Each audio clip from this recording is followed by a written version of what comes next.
बिस्मिल्लाहिर्रहमानिर्रहीम। अस्सलामु अलैकुम। मैं फरा और मैं हमजा। खुशामदीद आपको सुबह सवेरे पाकिस्तान में। हमजा, एक बात जो है ना वो मुझे लगता है पुराना ज़माना था, लोग आराम आराम से बात करते थे। हमने देखा है कैसे महफिलों में भी कैसे पॉज के साथ, सब्र के साथ, तहम्मुल के साथ गुफ्तगू की जाती थी, जवाब दिया जाता था। बड़ी से बड़ी बात ऐसे हो जाती थी कि पता भी नहीं चलता था। हमारे ड्रामे स्लो पेस थे, अच्छे थे। हमारी टेलीविज़न के प्रोग्राम्स में धीमे अंदाज में बात के ठहराव के साथ बात जो है करने की तरगीब दी जाती थी। इससे तबीयत में ठहराव आता था। बिल्कुल। इससे आपके जो रोज़मर्रा के काम होते थे ना, उसमें भी आप में तहम्मुल आ जाता था, ठहराव आ जाता था, कुछ बर्दाश्त पैदा हो जाती थी। दूसरे की बात ना, वो जब आराम आराम से भी बोल रहे होते हैं तो सुनने का आपको होता था कि अच्छा मुकम्मल बात सुन ली जाए। अब इतनी तेज़ हम बोलते हैं फिर भी अगला पूरी बात नहीं सुनता। और दूसरी बात पता है क्या, हमारी जो कदरें थी ना उसमें गुंडागर्दी जो है या फिर बहुत बेबाक होना, बहुत ही मुंहफट होना, ये एक बुरी चीज़ों में काउंट होता था। हर बात पे लड़ाई, लड़ने झगड़ने पे, मरने मारने पे उतर आना, ये बदतहजीबी, ये गुमार लोगों में शुमार होता था। बिल्कुल ऐसे ही। अच्छी बातें ये समझी जाती थी कि आपके यहाँ शराफत हो, आपके यहाँ जो है एक इंसानियत हो, आपके यहाँ बर्दाश्त हो। अच्छा, अब एक और भी बड़ा मसला है जो मैं और फरा बात कर रहे थे, जो हम आपसे करना चाह रहे थे, वो ये कि अब हम ये देखते हैं कि अगर हमारे हमसाए में कोई लड़ाई हो रही है, कोई ऊंची आवाज़ घर से आ रही है, कोई मसला हो गया है, हम जाके नहीं पूछते कि ये तो उनका मसला है, हम क्यों ना जाएं। पहले हल्का सा कुछ ऐसा होता था तो सब इकट्ठे हो जाते थे, भाई ना करो, क्या कर रहे हो, ये नहीं होना चाहिए। मुझे तो अच्छी तरह से याद है, इसलिए कि हमने, हमारी एक बड़ी क्लोज कम्युनिटी थी या और वक्त भी बहुत अच्छा था हमसा। यानी जो हमारे अंकल होते थे मोहल्ले में रहने वाले, उनका रोब अब्बा से कम नहीं होता था। ऐसे ही है। अगर हम कोई टॉफ़ी खा रहे हैं छुप के और उन्होंने देख लिया है तो हमें उतना ही खौफ होता था जितना अब्बा के देख लेने का होता था, और वो भी हमें उतनी ही मतलब आराम से थप्पड़ भी लगा सकते थे, कान भी खींच सकते थे, डांट भी सकते थे, रोक भी सकते थे। कोई आगे से ये नहीं कहता था आपको क्या है, आपको तो मसला है। ऐसा नहीं होता था। जो मोहल्ले के अंदर मामलात होते थे, मुझे ज़ाती तौर पे ये लगता है कि वो सोसाइटियों में जाके ख़त्म हो गए हैं। सोसाइटी में आप एक दूसरे को, और शहरों में तो आप बिल्कुल आप जानते ही नहीं है। मोहल्ले के अंदर जो वाबस्तगी थी, जो हमसायगी थी, जो हमसाए के हुकूक थे, वो किस तरीके से पूरे हो रहे होते थे, अब ऐसा नहीं हो रहा था। बात हम क्यों कर रहे हैं? क्योंकि हमने एक ऐसी खबर देखी जिससे हम दोनों का दिल जो है वो बहुत ही ज़्यादा गमज़दा हुआ और अफसोस हुआ कि हम किधर जा रहे हैं। और आप आए दिन ऐसे वाक़यात होते हैं ना। अब जिस खबर का हम जिक्र कर रहे हैं, आपको अंदाज़ा होगा पंजाब में एक शहर, वहाँ पे 5 बच्चों को बाप ने घरेलू झगड़े से तंग आके नहर में फेंक दिया। बच्चों की उम्र 1 से 7 साल के दरमियान थी। किस दिल से उस बाप ने वो फेंका होगा, क्या गुजरी होगी। उस सारे मामले में कोई इंसान बीच में नहीं था जो इस लड़ाई झगड़ा करते हुए मियाँ बीवी को रोक सकता, समझा सकता, इस हौलनाक वाक़े को होने से रोक सकता। इतने लोगों के हुजूम में इंसान इतना तन्हा क्यों हो जाता है, कैसे हो जाता है? बिल्कुल। और मालूम ये हुआ बाद में कि अक्सर मियाँ बीवी लड़ते रहते थे, लेकिन कभी किसी ने इंटरफेयर ही नहीं किया, कहा कि ये तो उनकी अपनी पर्सनल स्पेस है। ऐसा नहीं है। हमें हमसाया होते हुए ख़ास तौर पर, रिश्तेदारों के तो हुकूक हैं, लेकिन हमसाए जान रहे होते हैं घर के अंदर मामलात क्या हो रहे हैं, क्या लड़ाई हो रही है, क्या आवाज़ें आ रही हैं, क्या बच्चों को मारा पीटा जा रहा है, ज़रूर इंटरफेयर कीजिए। आज लाहौर की एक और खबर है हमसाए, एक छोटे बच्चे को इसी तरह जिनसी तशद्दुद का निशाना बना के मोहल्लेदार ने कत्ल कर दिया, और उसके बाद दूसरे मोहल्लेदार को कहा, जो देख रहा था, कि अगर तुमने बताया ना तो तुम्हें भी मार दूंगा। सो इस तरह के लोगों पर भी नज़र रखनी मेरा ख्याल है। वो जो एक बुजुर्ग होते थे ना, वो जो बुजुर्ग कमेटी या एक मोहल्ला कमेटी, वो बहुत ज़रूरी है बच्चों को तशद्दुद से बचाने के लिए, जराइम को रोकने के लिए। अपने घर के इर्द गिर्द की फिजा जो है उसमें आप देखें शरीफ अच्छे लोग मौजूद हों, दरिंदे ना आके बस जाएं आपके पास। क्योंकि इस तरह के दरिंदे और इस तरह के जहनी बीमार या मसाइल से 2-4 जो लोग होते हैं, उनसे ख़तरा ना सिर्फ उनकी अपनी ज़ात को होता है बल्कि हर एक को होता है, पूरे माशरे को होता है। तो ख्याल रखें अपने आसपास क्या हो रहा है और क्या आपकी जिम्मेदारी बनती है, उसको पूरा ज़रूर कीजिए। ये मत सोचिए कि कोई नहीं, उनके घर का मसला, ये मसला हर घर का, ये माशरे का मसला। अब हम टॉप स्टोरीज की जानिब बढ़ते हैं। कोरोना से गुज़िश्ता 24 घंटों में मज़ीद 58 अफराद जान की बाजी हार गए। 3,308 नए केसेस रिपोर्ट। मीरपुर में मस्बत केसेस की शरह 22% तक जा पहुंची। अपोजिशन जल्द से जुलूस करके इंसानी जानों से ना खेले, हुकूमती रहनुमाओं का मशवरा।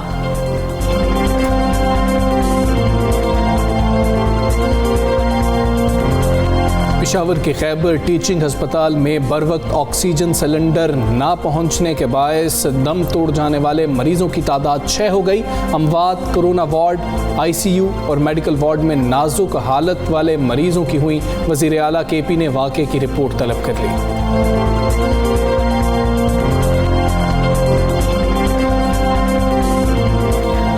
कोविड-19 वबा के दौरान फासलाती तालीम की अहमियत और बढ़ गई। सूबा सिंध में माइक्रोसॉफ्ट के ताउन से डिजिटल क्लासरूम टेक्नोलॉजी के फ़रोग के लिए इक़दामात। कोरोना ने कारोबार और सीखने दोनों लिहाज से डिजिटल दुनिया पर इन्हिसार को बढ़ा दिया।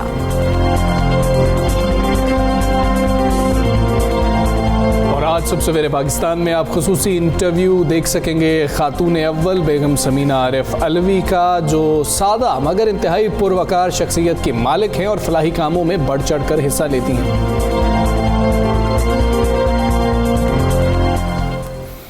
जी जनाब, सबसे पहले तो हम बात करेंगे अब कोरोना वायरस की ही, क्योंकि सबसे बड़ा ख़तरा तो इस वक्त पूरी दुनिया के लिए वही है। और ये ख़तरा पाकिस्तान में भी दिन ब दिन ज़्यादा मुहीब अंदाज में सामने आ रहा है। दिन ब दिन मुल्क में कोरोना वायरस से होने वाली हलाकतों की तादाद में इजाफा हो रहा है। मुल्क भर में कोरोना वायरस की मजमूई सूरत हाल एक बार फिर तशवीशनाक होती जा रही है। मुहलिक वायरस ने 24 घंटे में मज़ीद 58 अफराद की जान ले ली है और 3,308 नए केसेस रिपोर्ट भी हुए हैं। साबिक core commander Rawalpindi lieutenant general retired Mohsin कमाल भी कोरोना के बायस इंतकाल कर गए हैं। मुल्क भर में एक रोज़ के दौरान कोरोना के मुस्बत केसेस की शरह 7.94% हो चुकी है। मीरपुर में शरह बहुत ज़्यादा है। अब मुझे नहीं मालूम कि उसकी वजह क्या है। शायद बैरून मुल्क सफ़र वहाँ के रहने वाले लोग ज़्यादा करते हैं, मेल जोल ज़्यादा कर रहे हैं, सर्दी है या जो कुछ भी है।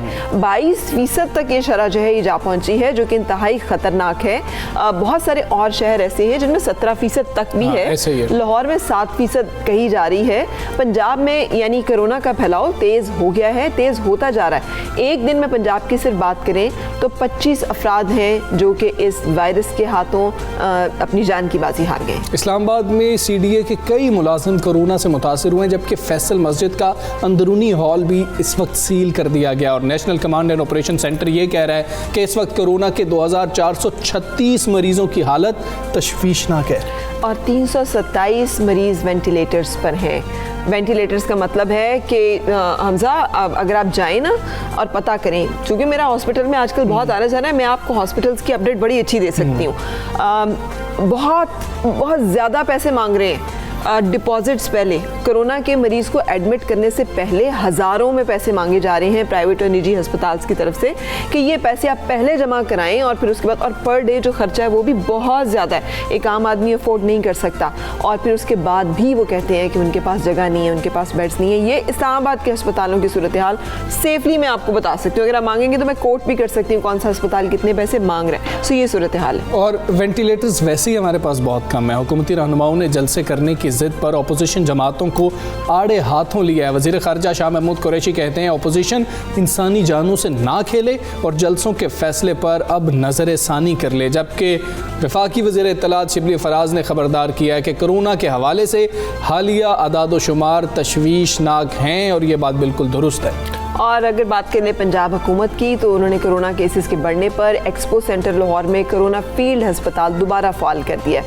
अब तक सुबह भर में 2638 हेल्थ प्रोफेशनल्स में भी वायरस की तस्दीक हो चुकी है, जिनमें से 15 जान की बाजी हार गए हैं। ये वो लोग हैं जो हमें बचाने की कोशिश कर रहे थे। हमारी लापरवाही और बेहतियाती की वजह से ये लोग अपनी जान की बाजी हार गए। बिल्कुल ऐसा ही है। और लाहौर में कोरोना के मुस्बत केसेस की शरह बढ़ने पर इंतज़ामिया मुतहर्रिक हो चुकी है और SOPs की खिलाफ वर्जी पर 8 शादी हॉल, 7 रेस्टोरेंट और दुकानें भी सील कर दी गई हैं। कार्रवाई की जा रही है, लेकिन हर दुकान को सील भी नहीं किया जा सकता, हर शादी हॉल तक पहुंचा भी नहीं जा सकता और हर बंदे को गिरफ्तार नहीं किया जा सकता जो इस हवाले से अमल ही नहीं कर रहा जो SOPs बताए गए हैं। खैर, इस हवाले से अमरीकी सहाफ़ी और डॉक्टर जेनिफर एस्टन का कहना है कि FDA फाइजर की कोरोना वैक्सीन के इस्तेमाल के हवाले से फैसला 10 दिसंबर को करेगी। वैक्सीन का जो है, वैसे बरतानिया में भी ये वैक्सीन जो है पहुंच चुकी है और वहाँ पर भी इसका इस्तेमाल जो है वो होना है। उन्होंने एक बड़ी तादाद में इसका ऑर्डर भी दिया हुआ है। वैक्सीन की 2 डोजेज़ का इस्तेमाल होगा जो जिस्म के मुदाफ़ती रद्द-ए-अमल को पैदा करने की हिदायत देती हैं, लेकिन FDA की अप्रूवल बहुत ज़रूरी है। और FDA के अप्रूवल से पहले ये वैक्सीन जो है ऑब्वियसली इस्तेमाल करना सेफ नहीं है, तो हमें देखना होगा कि इसकी अप्रूवल जो है वो कैसे आती है। डॉक्टर जेनिफर ने जो कहा है वो आपको सुनाते हैं। Been in touch with the head of the FDA, Dr. Anthony Fauci, and the head of the FDA's Vaccine Development Division about their emergency use authorization process. Pfizer has submitted its data to the FDA. They will be meeting on December 10th to decide about the Pfizer vaccine, and others will follow in very short order. Pfizer vaccine is a 2-dose regimen, 2 doses, 21 days apart, an intramuscular injection. It is an mRNA technology vaccine. You can think of that as a USB port instructing your body to generate an immune response. In terms of safety, there have been no short-term safety issues with this vaccine, and efficacy greater than 90% effective at reducing risk of infection. We still don't know whether it reduces risk of transmission. The FDA will continue to follow safety data for at least 2 years.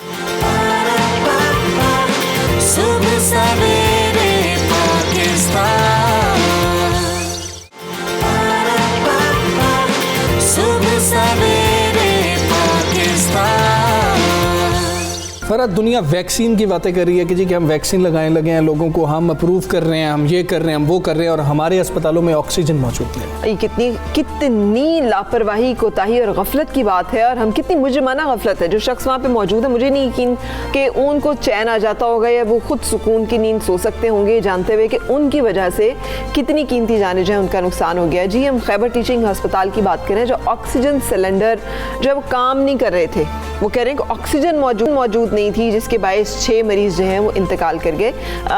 अस्पताल के ज़राए के मुताबिक मरीजों की अम्मात का वाक़या हफ्ते की रात को पेश आया, और फिर दोपहर को जाके मालूम हुआ कुछ इस हवाले से ये भी बताया जा रहा है। तर्जुमान खैबर टीचिंग अस्पताल का कहना है कि ऑक्सीजन टैंकर रावलपिंडी से लाए जाते हैं, नागुज़ीर वजूहात से की बिना पर सिलेंडर सप्लाई में ताख़ीर हुई, जिसके बायस चंद मरीज इंतकाल कर गए। मुझे ना 2 चीज़ों की समझ नहीं आती। एक, मुझे नागुज़ीर वजूहात की समझ नहीं आती जो हमेशा आ जाती हैं, एक मुझे नामालूम अफराद की समझ में नहीं आती।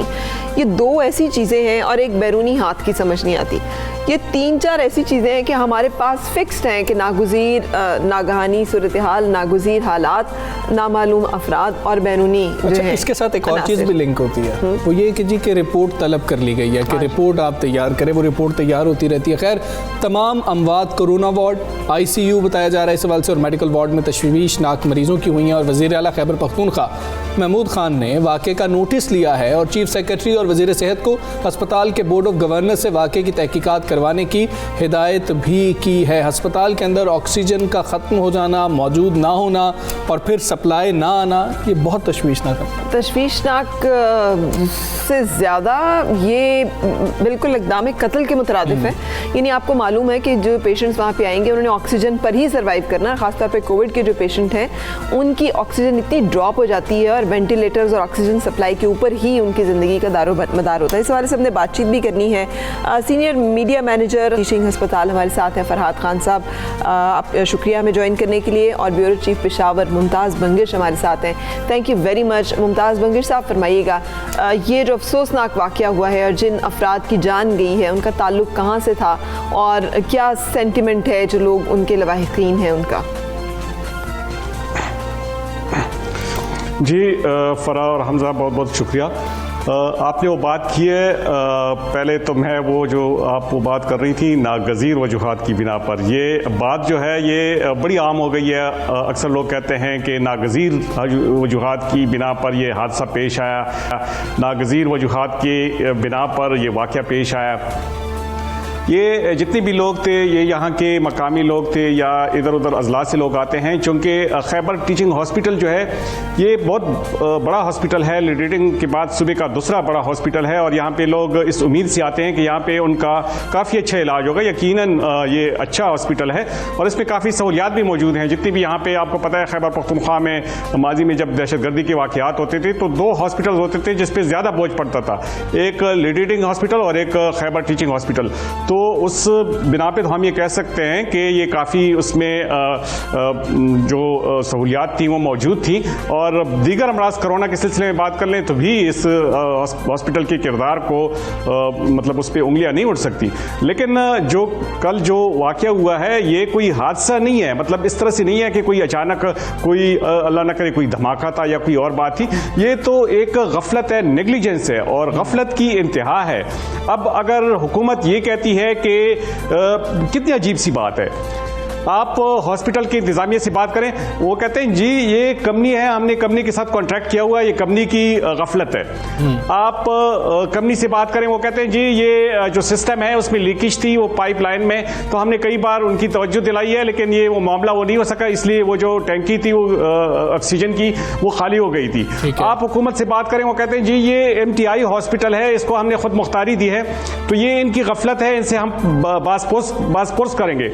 और इससे भी बड़ी अजीब सी बात यह है कि कल प्रेस कॉन्फ्रेंस हुई है वजीर सेहत की, तो वजीर सेहत इस मामले के बावजूद मतलब 6 अफराद की जाने जाती हैं और वो प्रेस कॉन्फ्रेंस में कहता है मैं कोरोना के उस सिलसिले में मतलब अपडेट्स के सिलसिले में और उसके सिलसिले में आगाही के सिलसिले में ये प्रेस कॉन्फ्रेंस करने लगा हूं। अब ठीक है, कोरोना यकीनन एक बीमारी है और उसकी आगाही भी होनी चाहिए, उसके बारे में प्रेस कॉन्फ्रेंस भी होनी चाहिए, लेकिन जो अहम वाकया है, जो मासूम जाने गई हैं, उसका जवाब कौन देगा? किसी ने आगे से ये सवाल नहीं किया कि जनाब जिम्मेदारी हम बनती तो है, बेशक ये इदारे बहुत ही खुद मुख्तार सही, ठीक है, लेकिन बंगिर साहब ये सवाल तो बनता था। अच्छा, हम तो जनाब आगाह हैं, वाकया ये आप भी आगाह हैं ये वाकया जो पेश आया था, ये कोई वो 1 बजे ये वाकया पेश आया था। 1 बजे के बाद तकरीबन 11:30 बजे वज़ीर सेहत ने ट्विटर पे एक मैसेज दिया है कि हाँ ये एक वाकया पेश आया है। उसमें कोई इस तरह की तस्दीक नहीं हुई कि कितनी अफराद की जानी गई हैं, क्या हुआ था और क्या नहीं हुआ था, लेकिन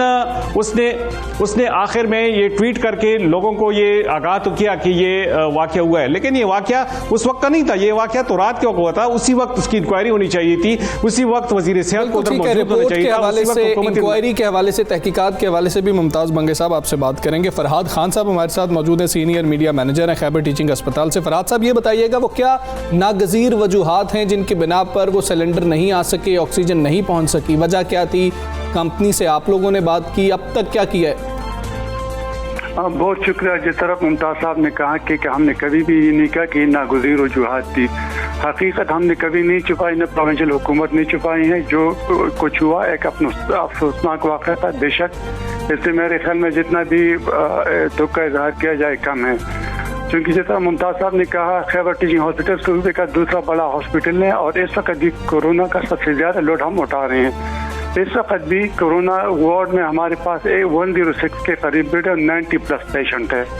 परसों रात को जो वाक़या हुआ तकरीबन 12 बजे से लेके कल यानी रात के तकरीबन 3 साढ़े 3 बजे के दरमियान, बिल्कुल ये जिस तरह का मैंने पहले भी कहा था कि ये जो ऑक्सीजन सप्लाई है ये हमें पेशाब में चूँकि नहीं हो रही है, कम नहीं है और वहाँ से उनको सप्लाई हो रही है रोज़ाना की बुनियाद पर।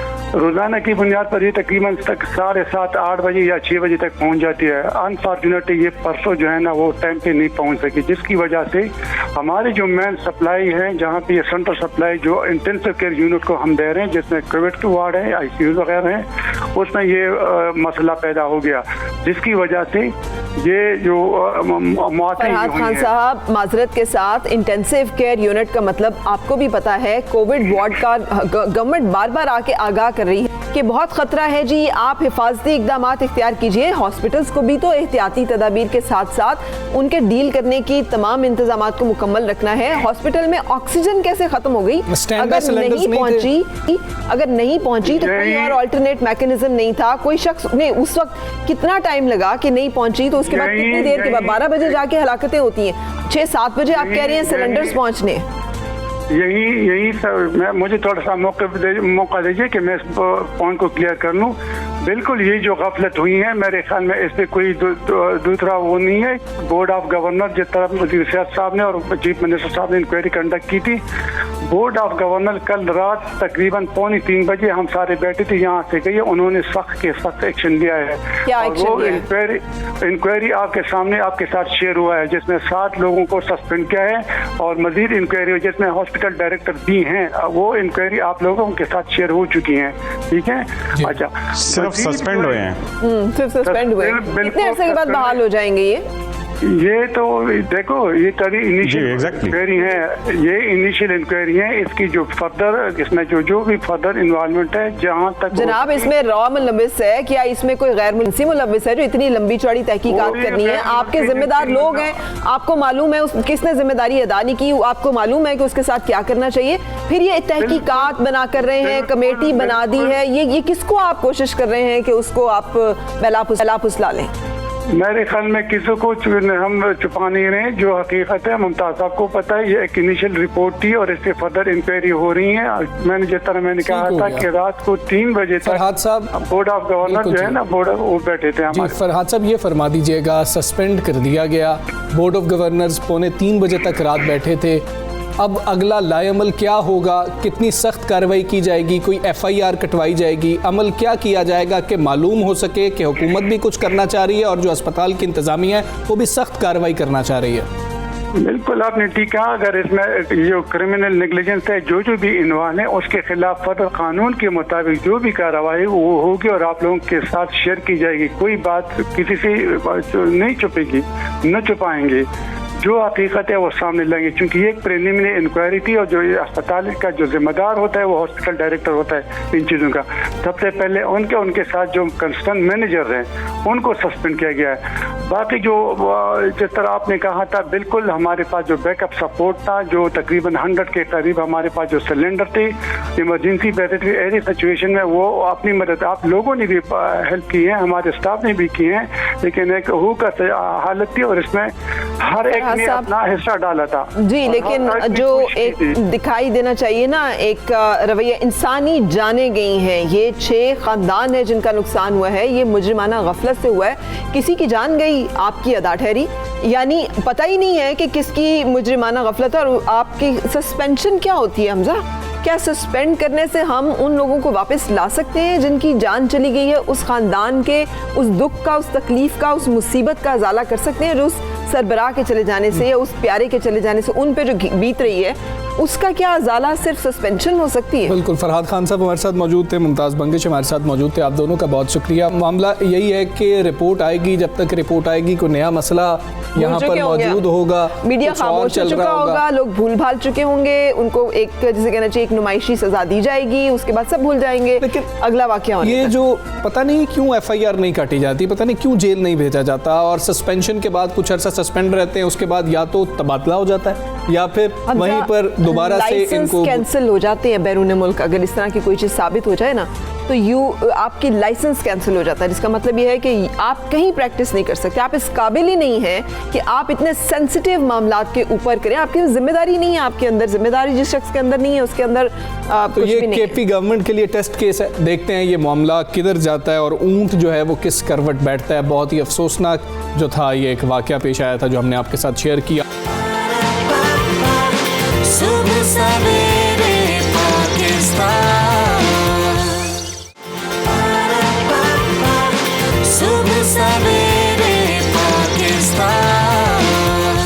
आगे बढ़ेंगे और एक और अहम मामला है, वफाकी दायरा शुमारियात ने महंगाई पर हफ्तावार रिपोर्ट जारी की है, जिसके मुताबिक मुल्क में एक हफ्ते के दौरान मजमूई महंगाई में 0.23% कमी रिकॉर्ड की गई है। गुड, या ये एक बेहतर रिलीफ है, लेकिन अगर ये सस्टेन रहे। इदारा शुमारियात के मुताबिक हफ्तावार बुनियादों पर 17 अशियाई ज़रूरिया महंगी हुई, जिनमें चिकन 22 रुपये 78 पैसे फ़ी किलो इजाफे के बाद 238 रुपये फ़ी किलो तक पहुँच गया। आप देखेंगे आहिस्ता आहिस्ता फ़रा कि जो सर्दियों में ज़्यादा इस्तेमाल होने वाली चीज़ें हैं वो सारी महंगी हुई हैं। गुज़श्ता हफ्ते के दौरान घी की फ़ी किलो कीमत में 2 रुपये 64 पैसे इजाफा हुआ। इसी रिपोर्ट के मुताबिक एक हफ्ते के दौरान दाल, मूंग, अंडों, ताज़ा दूध, पाउडर वाला दूध और दाल माश की कीमत में भी इजाफा हुआ है। और LPG का घरेलू सिलेंडर भी 4 रुपये 16 पैसे महंगा हुआ है। बस आप देख लें, आग जलाने वाली लकड़ी की ज़रूरत पड़ेगी तो वो भी जो है 7 रुपये 67 पैसे फ़ी मन महंगी हो चुकी है। और ये रिपोर्ट जो है ये भी बता रही है कि हालिया हफ्ते 13 अशिया सस्ती भी हुई हैं, जिनमें चीनी की कीमत फ़ी किलो 7 रुपये 13 पैसे कमी आई है, टमाटर 14 रुपये 39 पैसे फ़ी किलो सस्ते हुए हैं। एक हफ्ते के दौरान प्याज जो है 5 रुपये 51 पैसे, आलू 6 रुपये 25 पैसे फ़ी किलो और लहसुन की फ़ी किलो कीमत में 2 रुपये 89 पैसा जो है वो कमी आई है। बिल्कुल ऐसे ही है, कहीं पर रिलीफ भी है और कहीं पर जो है कीमतें जो हैं बढ़ गई हैं। इसी हवाले से बात ऑल पाकिस्तान अंजुमन ताजरान सिंध के रहनुमा जावेद कुरैशी साहब हमारे साथ मौजूद हैं। जावेद साहब अस्सलाम वालेकुम, गुड मॉर्निंग। महंगाई के हवाले से बात कर ली जाए तो चीज़ों की कीमतें ऊपर जा रही हैं, जो हम कमी देखते हैं वो कम देखते हैं, जब बढ़ रही होती है तो वो ज़्यादा बढ़ रही होती है। ख़ास तौर पर खाने पीने की अशिया की बात की जाए तो उनको तो पर लग चुके हैं। ऐसे में गरीब आदमी परेशान है। महंगाई होती क्यों है सर, बुनियादी वजह क्या होती है, वो ज़रा हमें समझा दें कि समझ लग सके यार इस वजह से महंगाई हो जाती है। सर देखिए, इसमें महंगाई का जो मेन आंसर है वो है डिमांड एंड सप्लाई। जब आपकी डिमांड एंड सप्लाई में जब फ़र्क आता है तो प्राइस ऊपर और नीचे होती हैं। लेकिन हमें हुकूमत नाम की कोई भी चीज़ पूरे मुल्क में नज़र नहीं आती, खा वो सूबाई हुकूमत हो या वफाकी हुकूमत हो। अब इस वक्त आपने जिन चीज़ों का जो जिक्र किया है 0.23 महंगाई जो है वो कम हुई है, ये तो ऐसे मुंह चढ़ाने वाली बात है। ये महंगाई कम नहीं हुई। और ओवरऑल आप देखें कि चिकन के रेट की जो इस वक्त जो मुल्क में सूरत हाल है, हमारा ज़रूरी मुल्क है लेकिन हमें अफसोस से कहना पड़ता तमाम दालें हमारी इंपोर्ट हो रही हैं, तमाम अशिया जो भी हैं वो इंपोर्ट होती है। एक ज़रूरी मुल्क के लिए ये बहुत बड़ा अलमिया है कि वो इंपोर्ट की जाए। उन्हें जहाँ सब्सिडी देनी चाहिए गवर्नमेंट को वहाँ नहीं देती। आज जो फीड जो है 3500 रुपये का एक बैग है। मुझे बताएं कि गरीब आदमी के लिए तो चिकन सबसे सस्ता, मतलब ये गोश्त के अंदर, मीट के अंदर ये आता है जी। आज वो भी उसकी पहुंच से दूर हो गया। अब आपने बात की चीनी की, मेरे भाई इसमें गवर्नमेंट का कोई कमाल नहीं है चीनी की कीमत कम करने में। अब हमारे यहाँ नई फसल आ चुकी है, अपना कमात का सीज़न शुरू हो चुका है, शुगर मिल चालू हो चुकी है। जब लाजमी है, जब नई चीज़ें जब आएगी पैदावार मार्केट में तो ऑटोमेटिकली उनकी प्राइस कम हो जाती है। इसी तरीके से आलू या टमाटर आपने जो जिक्र किया है, ये नई फसलें आ रही हैं और उसकी वजह से ये प्राइस के अंदर कभी भी नज़र आ रही है आपको। लेकिन ओवरऑल आप नज़र दौड़ाएं तो हमारे पास जो महंगाई का रेशो है वो दुनिया में इस टाइम सबसे ज़्यादा पाकिस्तान के अंदर है। अच्छा जी, लेकिन हमारे पूरे मुल्क सर माजरत के साथ आपकी बात काटी है, लेकिन आपकी जो बात से मुझे लगा है कि जैसे एक ऑटो पायलट होता है ना, तो एक ऑटो गवर्नमेंट है। इस वक्त मुल्क जो है वो भी ऑटो पे चल रहा है, कोई लेकिन गवर्नमेंट इंटरवीन नहीं करती। गवर्नमेंट अगर कंट्रोल नहीं करती, प्राइस कंट्रोल कमेटियां जो हैं वो अगर नहीं इफेक्टिव हैं, ताजरान को तो सोचना चाहिए कि गरीब आवाम को रिलीफ अपने तौर पे क्या किया जा सकता है। आप लोग जो हैं इतने मुजाहरे करते हैं, हर एक चीज़ के ऊपर इतने सेंसिटिव हैं, मज़हब की बात हो जाए या फिर कोई अपने राइट्स की बात हो जाए, अवाम के राइट्स के ऊपर क्यों नहीं इतनी एक पाया जाता है एक शऊर के, उस वहाँ पर भी कोई मिलजुल कर कोई रास्ता निकाल लिया जाए। पर यार देखिए, ऐसे नहीं है जो आप कह रही हैं, पर हम छोटे ताजिर हैं। अब जब हम मंडी में जब माल परचेज करने के लिए जाते हैं, ऑलरेडी हमें वहाँ से महंगा मिलता है। आप मुझे बताएं कि पूरे पाकिस्तान के अंदर कहीं price control, bureau of supply, उन्होंने कोई जगह पे वहाँ पड़े जो ज़ख़ीरा अंदोज लोग हैं उनके खिलाफ कभी कार्रवाई की? कभी भी नहीं करेगी। असिस्टेंट कमिश्नर आएगा, शॉप पे विजिट करेगा और वो कहेगा जी आपने प्राइस ज़्यादा दी है, वो छोटे दुकानदार पर आकर बरस जाते हैं। जब मंडी से हमें एक चीज़ महंगी मिलेगी तो हम किस तरीके से मतलब उस माल को सस्ता बेच सकते हैं? अब चीनी 1 रुपये और 2 रुपये किलो मार्जिन पे बिकती है, पता है फास्ट रनिंग आइटम है। इसी तरीके से आपका प्याज है, आलू है, आटा है, ये मिनिमम प्राइस के ऊपर प्रॉफिट के ऊपर सेल होता है। लेकिन मुझे एक बात बताएं, छोटा दुकानदार 1-2 बैग से ऊपर ज़्यादा परचेज नहीं करता, लेकिन जब मंडी वो जब जाता है तो वो कहता है जी कल आपकी प्राइस ये थी और आज ये हो गई है। लेकिन वहाँ तो हुकूमत नाम की कोई चीज़ नज़र नहीं आती। हमें अफसोस होता है हुकूमत को जब अरबों डॉलर का जब इंपोर्ट कर सकती है तो ऐसे आइटम जो अशिया है उस पर सब्सिडी देनी चाहिए ताकि गरीब आदमी की ठीक है, हुकूमत को सब्सिडी देनी चाहिए। जावेद कुरैशी साहब बहुत शुक्रिया आपका, अपने पाकिस्तान से बात कर रहे थे। डिमांड एंड सप्लाई का मामला फरा की डिमांड बढ़ी तो सप्लाई कम होती है, इसलिए जो है कीमतें बढ़ जाती हैं, लेकिन हर बंदा अंदर से अपना हिस्सा कमा रहा है। अनफॉर्चुनेटली हमारे जो ऐवान है हमजा उस पे भी सिर्फ ना तकरीरी मुकाबला होता है और एक मुबाहिसा होता है, डिबेटिंग फिर सोसाइटीज होती आपका हैं। खानदान ये है, आपके वालिद साहब ये करते थे, आप तो ये हैं और आपने इतने चोरी कर लिए हैं, और फिर अवाम के मसले जो हैं वो वहीं के वहीं नजर आती है। इसके ना- अंदर एक सबसे बड़ा मसला ये है कि अवामी मसला पार्लियामेंट में तो शायद उस पर बात होनी ही नहीं चाहिए। ये तमाम लोगों का एक बात पे कंसेंसस है, जो 372 अफराद अंदर मौजूद है ना, उनका ये कंसेंसस है कि भाई अवामी मसाइल की बात नहीं होनी, आपकी बात कर लेते हैं और मेरी बात कर लेते हैं, और उसमें भी हम एक दूसरे के कारोबार की बात नहीं करेंगे, हम ज़ातियात की बात करेंगे। बिल्कुल। तो कारोबार सारों के चल रहे होते हैं और एक दूसरे के साथ बाहर निकल के वो चाय शाय पीते हैं, सारे मामला ऐसे ही हैं। अवाम चाय चाय नहीं पी सकती, दूध महंगा हो रहा है। अच्छा, हम चाय शाय पीते हैं, आप भी चाय पी सकते हैं। Time for break.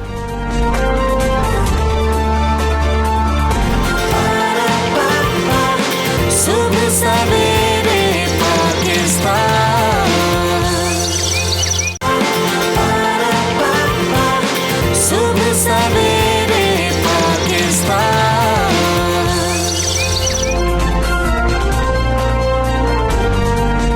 Welcome back. सुबह सवेरे पाकिस्तान आप देख रहे हैं और आपको बताएंगे कि कोविड-19 के दौरान डिजिटल लर्निंग प्लेटफॉर्म्स की अहमियत बहुत बढ़ गई है। और इसी मकसद के लिए पाकिस्तान के लिए ये अच्छी खबर है, सिंध के लिए खुसूसी तौर पर, कि माइक्रोसॉफ्ट हुकूमत सिंध के इश्तराक से एजुकेशन डेज़ के नाम से प्रोग्राम का इनकाद कर चुका है, जिसमें माइक्रोसॉफ्ट जदीद डिजिटल क्लासरूम टेक्नोलॉजी पर तवज्जो दी गई है। हम सुन रहे हैं कि जी कि अब तो ऑनलाइन क्लासेस होंगी, ये होगा वो होगा, ये एक अगला मरहला था। और हमजा मेरी उस दिन मेरा दिल इतना दुख रहा था।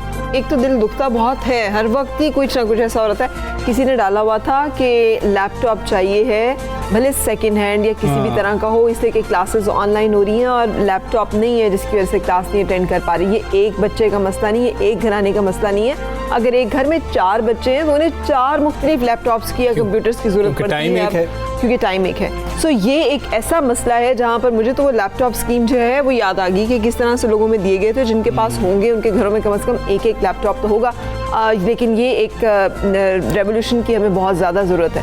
इसी हवाले से हम इस वक्त बातचीत करेंगे Microsoft country education leader Jimran Jamshed हमारे साथ हैं। अस्सलाम वालेकुम जिमरान जमशेद साहब, फरमाइएगा कि सिंध हुकूमत जो है ये डिजिटल क्लासरूम कल्चर्स के लिए माइक्रोसॉफ्ट के साथ काफ़ी अरसे से काम कर रही है।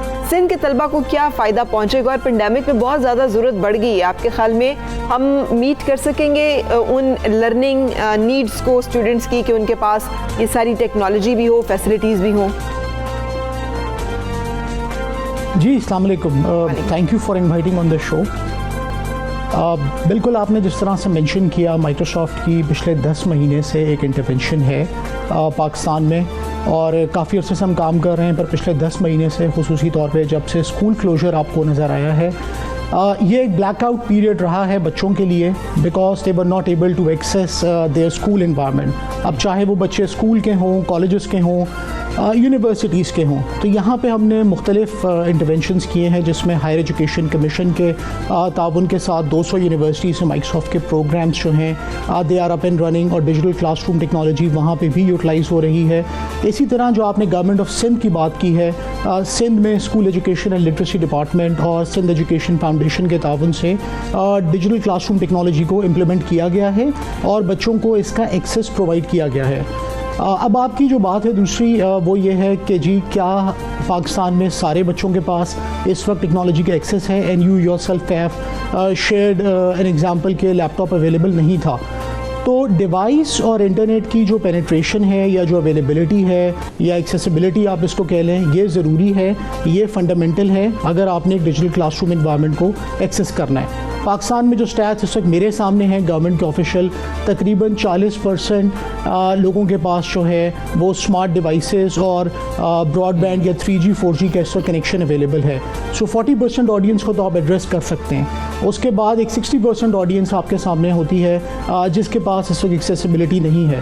सो उसके लिए जो है मैंने जहाँ तक देखा है टेलीविज़न या डिफरेंट मीडियम्स को यूज़ किया गया है, और इस चीज़ की बहुत ज़रूरत है कि जो आप डिवाइस प्रोग्राम की बात कर रही हैं, नेशनल लैपटॉप स्कीम या लैपटॉप पर चाइल्ड, इस किस्म की जो इंटरवेंशंस गवर्नमेंट की तरफ से हैं उनको भी होना चाहिए ताकि सारे बच्चों के पास जो है एक्सेसिबिलिटी आए and they can access their digital classroom environment. बिल्कुल ठीक है जिब्रान साहब, माइक्रोसॉफ्ट कोविड-19 के दौरान तो दुनिया भर में फासलाती तालीम के फ़रोग के लिए काम कर रहा है।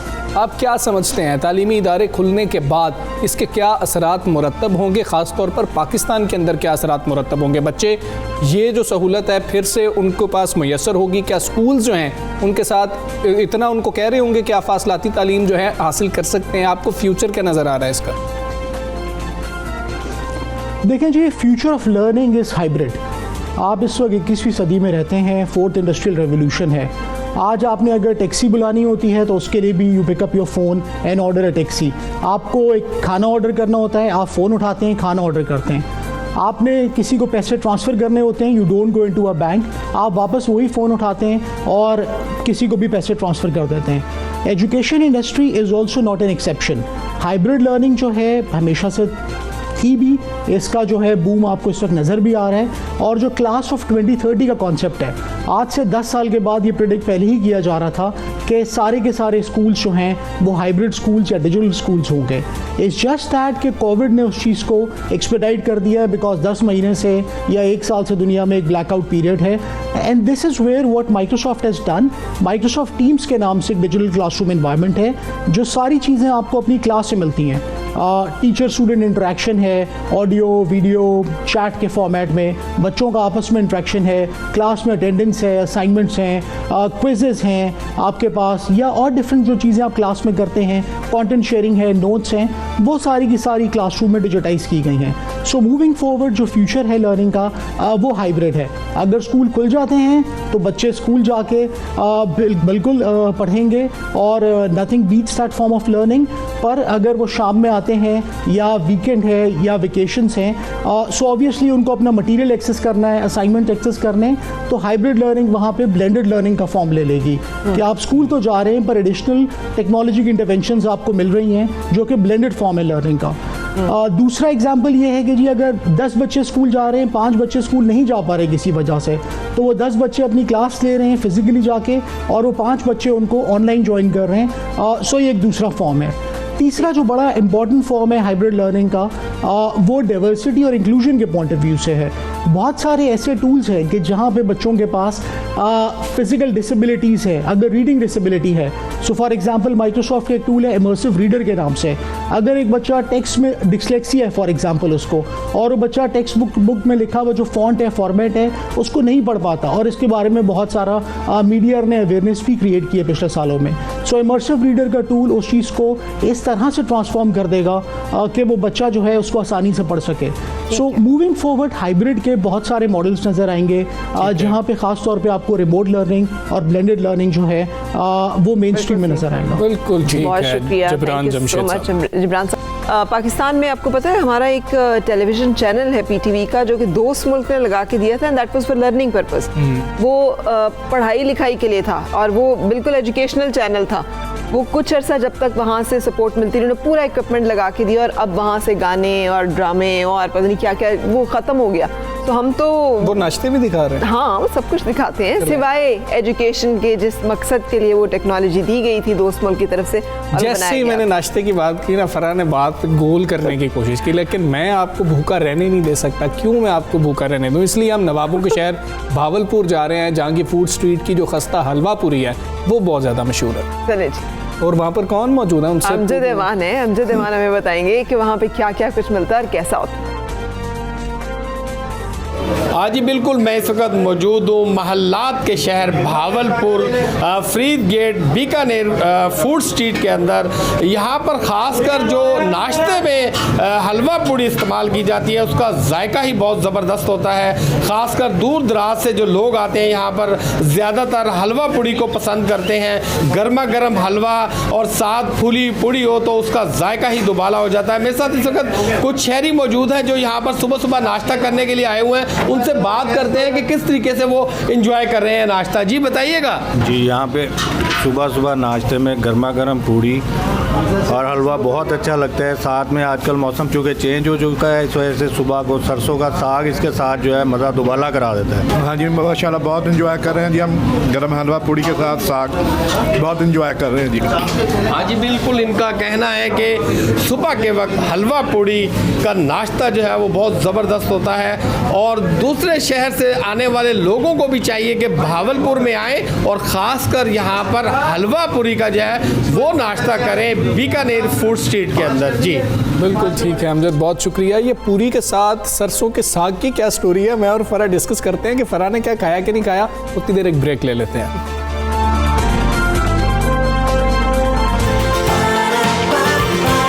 सुबह सवेरे पाकिस्तान, सुबह सवेरे पाकिस्तान।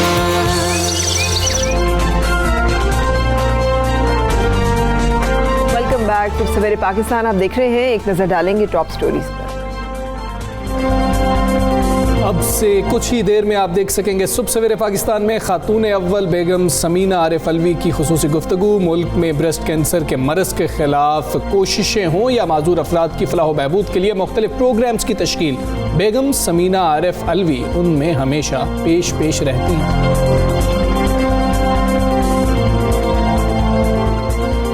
मगरबी हवाओं के सिस्टम की मुल्क के बालाई इलाकों में आमद, आज से मैदानी इलाकों में बारिश और पहाड़ों पर बर्फबारी का इम्कान। बलूचिस्तान के शुमाली इलाकों में तूफानी हवाओं की भी पेशगोई।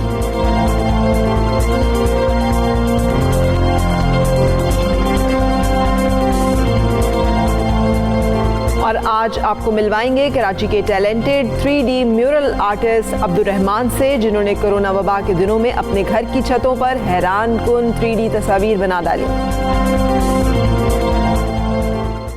जी तो आज आपकी मेरी भी वैसे मुलाकात करवा रही हैं फरा खातून अव्वल से। फरा कैसा रहा आप इंटरव्यू करने के लिए? अहलिया सदर पाकिस्तान जो है अच्छा लगा, मज़े का। एक तो ऐवान सदर जाने का इत्तेफाक रहता, वहाँ मुख्तलिफ तकारीब का अहतमाम किया जाता है ना। जब इस्लामाबाद में थी तब तो मैं वहाँ पर जा सकती थी होस्ट करने के लिए, पार्टिसिपेट करने के लिए। अब लाहौर बैठे हुए बड़ा मुश्किल है, तो एक अरसे के बाद ऐवान सदर बड़ा बदला लगा हमजा।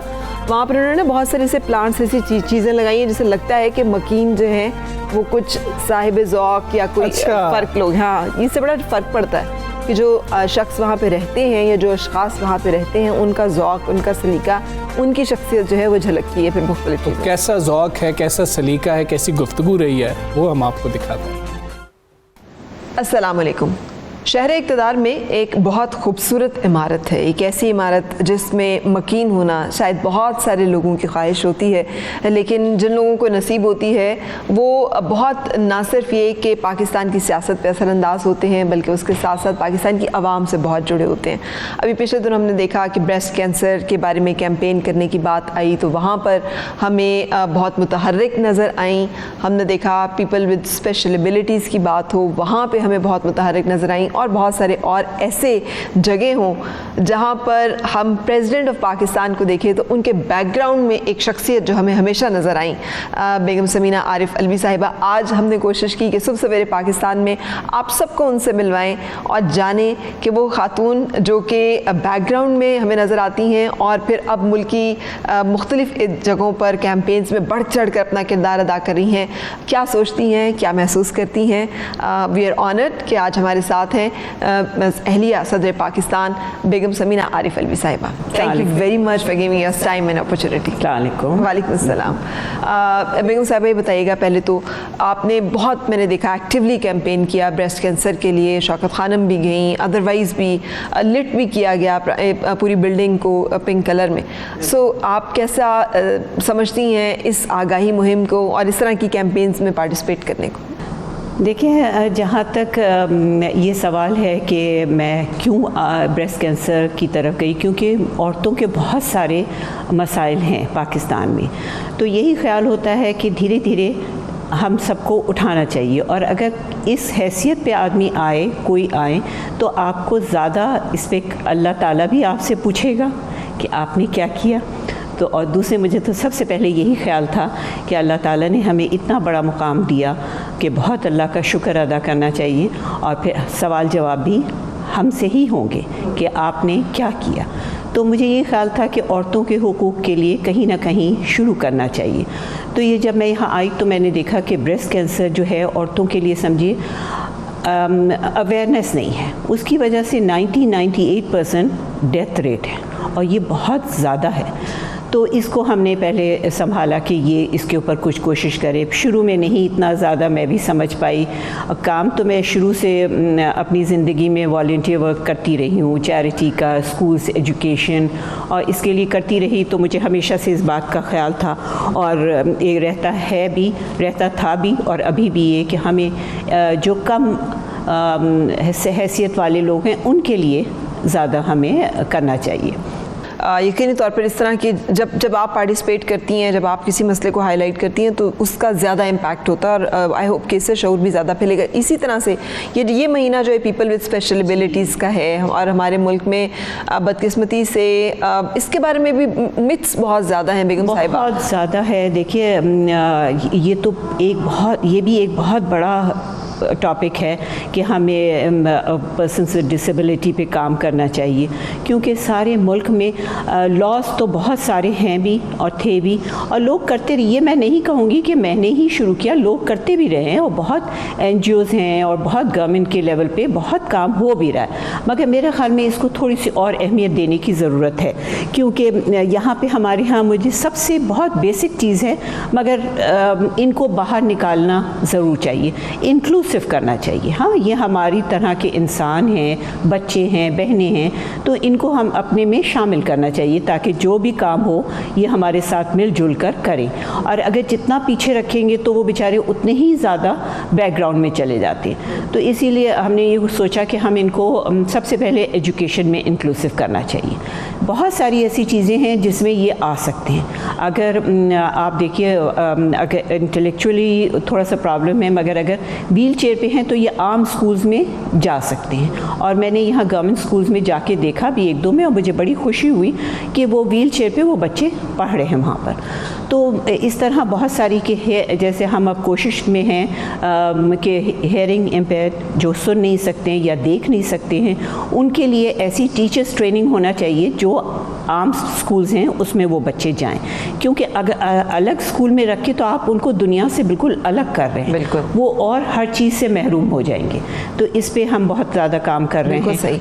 अच्छा, थोड़ा सा अब इन तमाम एक्टिविटीज़ के साथ तो आप हैं ही, हमने बारहा आपको देखा है सदर पाकिस्तान के साथ और आप थोड़ा 2 कदम पीछे होती हैं और सदर पाकिस्तान अगर एयरपोर्ट पे हैं और बिल्कुल एक आम पैसेंजर्स वाले लाउंज में बैठे हुए हैं तो आप भी साथ हैं, हमरा हैं।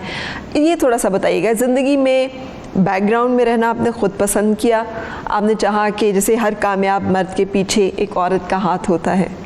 ये मुझे बात समझ में नहीं आई। पीछे की बात नहीं, हम साथ हैं, हाँ साथ रहते और साथ काम करते, मगर ये कि मैं बहुत ज़्यादा इंटरफेयर नहीं करती हूँ। हाँ, मैं अपना काम में मसरूफ़ रहती हूँ और मतलब हम साथ मिलके काम करते हैं। तो बेगम साहब शुरू से ही थोड़ा सा हम जानना चाहेंगे, शुरू से ही आपने मतलब घर संभाला और उन्होंने, या फिर आप किसी स्टेज पे वर्किंग भी थी and then you decide not to work? नहीं, मैं ये रहा कि मेरे बच्चे माशाल्लाह जब छोटे थे तब मैंने, मगर मुझे हमेशा से इस बात का रहता है और मैं अपनी बहनों से भी ये भी कहूँगी कि घर बैठ के अपना वक्त ज़ाया नहीं करें। आप घर को निगलेक्ट नहीं करें, बच्चों को निगलेक्ट नहीं करें, वो बहुत ज़रूरी है। क्योंकि अगर औरतें वही वैल्यूज़, वही जनरेशन बनती है, उसको मैंने बहुत ज़्यादा अहमियत दी। मगर बच्चे मेरे स्कूल जाते थे तो मुझे बहुत शौक़ था कि मैं कुछ करूं ज़रूर।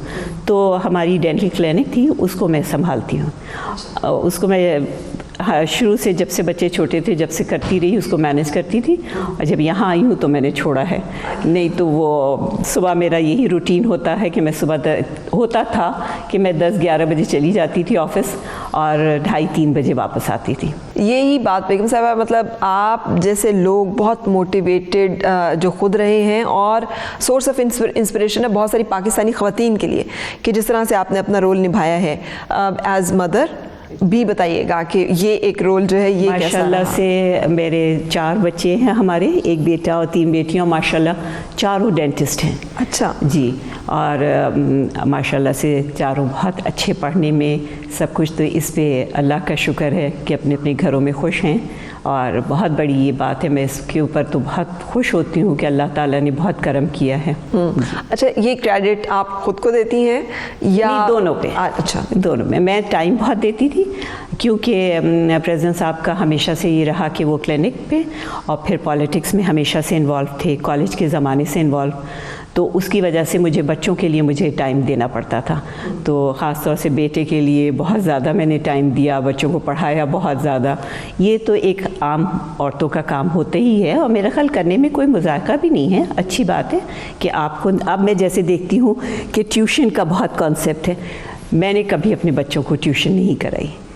अच्छा, आप खुद बैठा के पढ़ाने वाली? और माशाल्लाह खुद पढ़ते रहे और बहुत अच्छे ग्रेड सबके आए, कभी किसी को ज़रूरत नहीं पड़ी।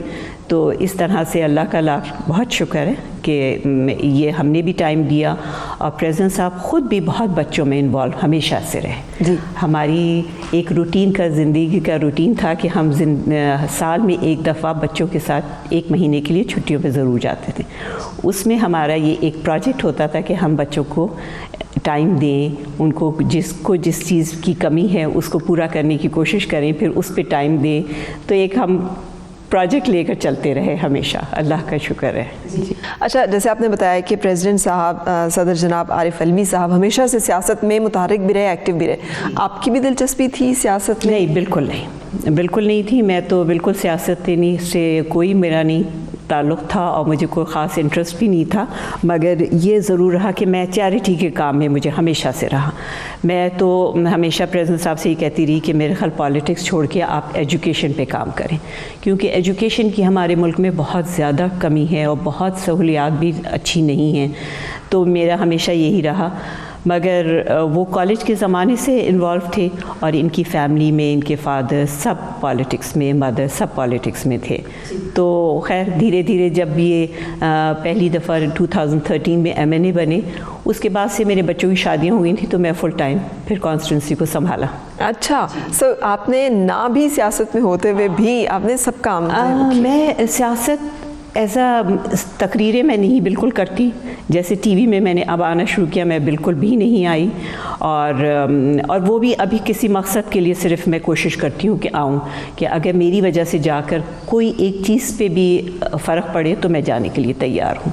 और मैं चैरिटी के लिए मैं काम करती। वहाँ जो मैंने कॉन्स्टिट्यूंसी में भी किया, तो मैंने एजुकेशन, हेल्थ और मतलब लोगों को पॉवर्टी से निकालने की कोशिश, बस मैंने इसको ही फोकस रखा कि मैं कॉलोनीज़ में जाती रही, हर जगह जो जहाँ मदद कर सकती थी मैंने पूरी करी।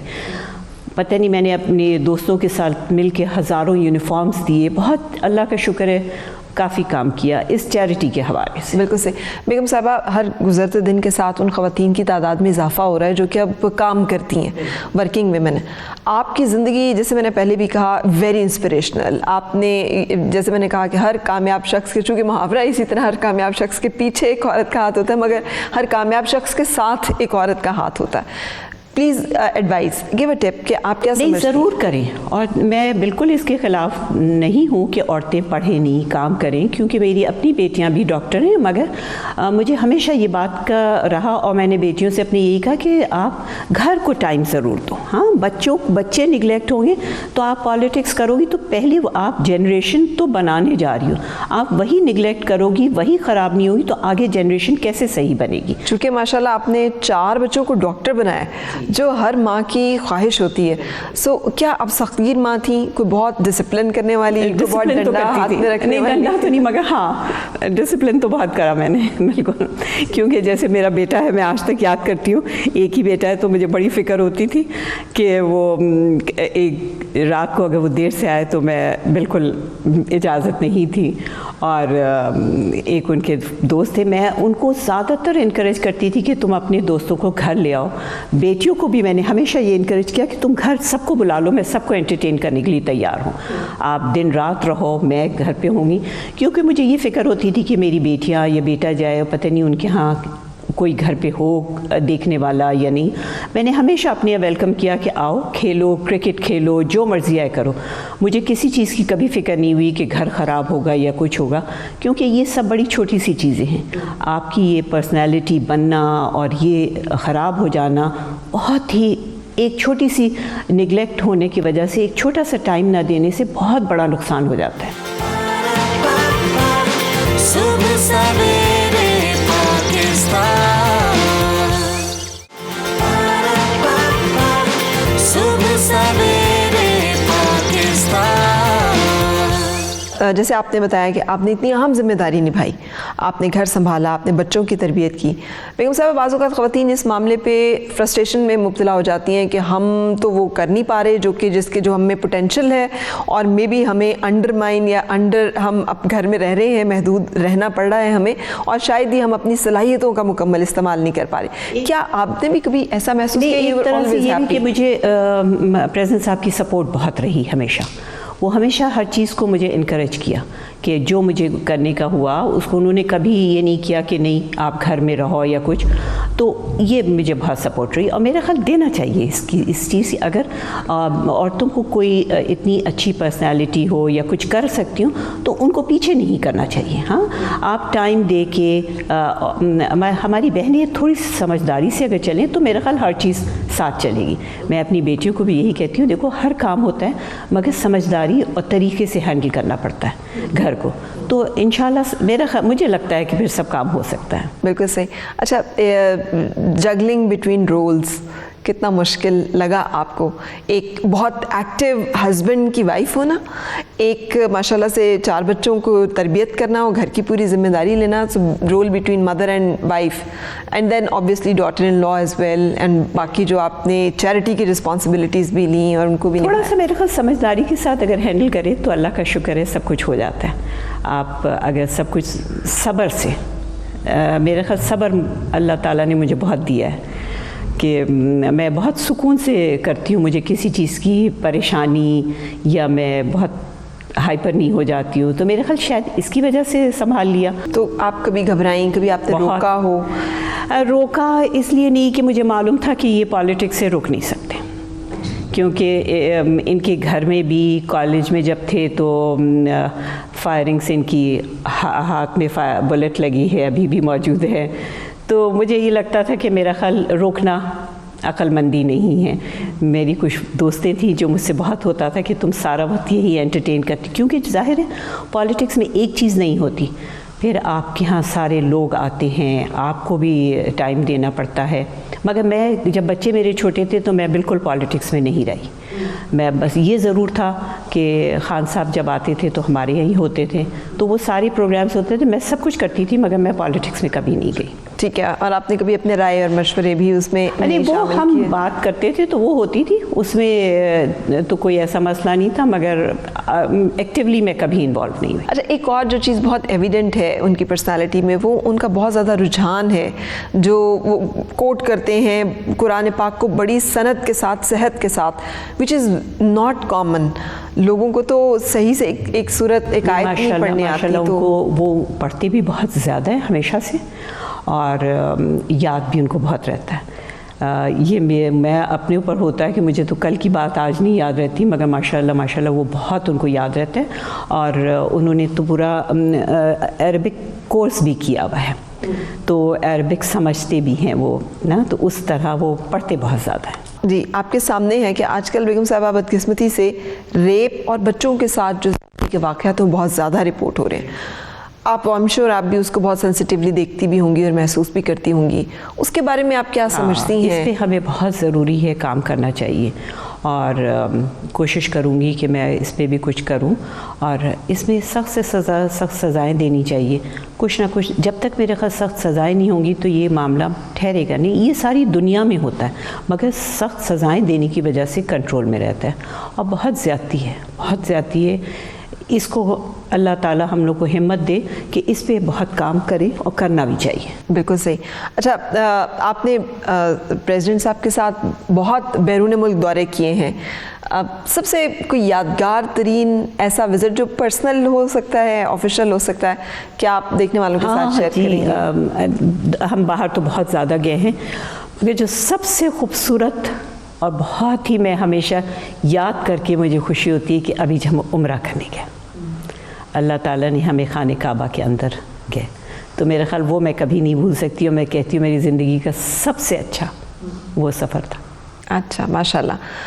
बेगम साहब, ये जो जिस इमारत में हम मौजूद हैं, ऐवान सदर, इसमें भी आपका बहुत कंट्रीब्यूशन है, आप इसकी तज़ीन व आराइश में भी ख़ुद दिलचस्पी लेती हैं, कुछ पौधे आपने लगवाए हैं फलदार, ये भी आप समझती हैं कि ये आपने ख़ुद से, आपको दिलचस्पी है? मुझे है खुद से, मुझे खुद से शौक़ है कि मुझे ग्रीनरी का शौक़ है और पौधों का, इन सब चीज़ों का, और जहाँ अगर बैठे हो तो अगर उसको अच्छा लगे तो अच्छा लगता है ना, अच्छी तरह कोई चीज़ हो।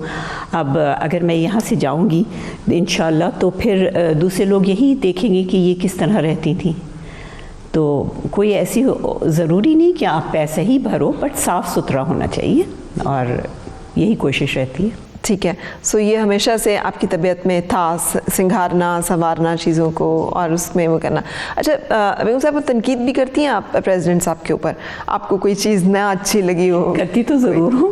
और वो एक्सेप्ट करते हैं, रिसेप्टिव है उसके? हाँ, सुन भी लेते हैं, कभी सुन भी लेते हैं, और नहीं तो अपनी मर्ज़ी होती है वही करते हैं। और इख्तलाफ पॉलिटिक्स जैसे हैं, पॉलिटिक्स में वो अपनी उनकी जो मर्ज़ी होती है वही करते हैं, ज़ाहिर है। आपने एक अच्छी, एक कामयाब इज़्दिवाजी ज़िंदगी गुजारी, can you please share the secret? वो बट समेत बहुत सारी ख़वातीन के साथ कि हाउ टू हैव अ, मेरे ख्याल सोच समझ के चलना चाहिए तो ज़िंदगी हर चीज़ आसान हो जाती है।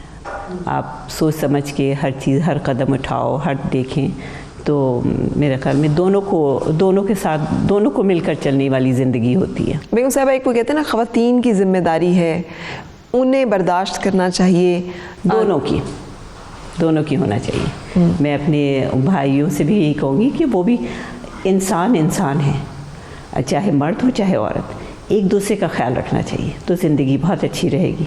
घरेलू तशद्दुद भी पाकिस्तान में एक बहुत मसला है और इसके बारे में आजकल ये भी कैंपेन की जा रही है, कोई 16 दिन जो है वो घरेलू तशद्दुद, और ख़ास तौर पे कैंपेन ये पेंडेमिक के दिनों में भी तशद्दुद में बहुत इजाफा हुआ है। सबको सब्र से रहना चाहिए, मर्दों को भी सब्र से रहना चाहिए, औरतों को भी।